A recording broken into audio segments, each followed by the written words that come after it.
Alam mo ba? Trick or treat!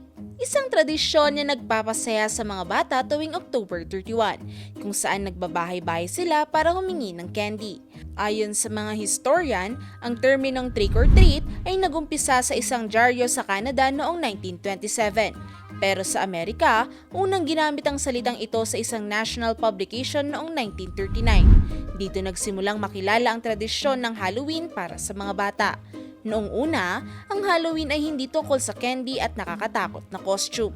Ito ay ginugunita ng mga Celtic people bilang Samhain, isang ancient festival na sumisimbolo sa pagtatapos ng tag-init at pagsisimula ng taglamig at panahon ng mga kaluluwa. Sa paglaganap ng Kristyanismo, ang pagdiriwang ay itinakda ng Simbahang Katolika bilang All Saints' Day at All Souls' Day.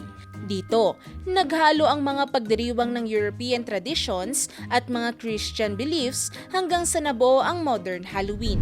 Ang mga kabataan noon ay gumagawa ng mumming o gising kung saan sila ay nagdadamit ng nakakatakot at kumakanta o gumagawa ng trick kapalit ng pagkain o barya.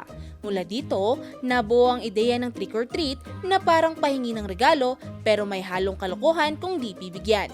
Pagsapit ng 1930s, lalong lumaganap ang trick or treat sa United States. Sa halip na manggulo, pinili ng mga tao na mamigay ng candy sa mga bata.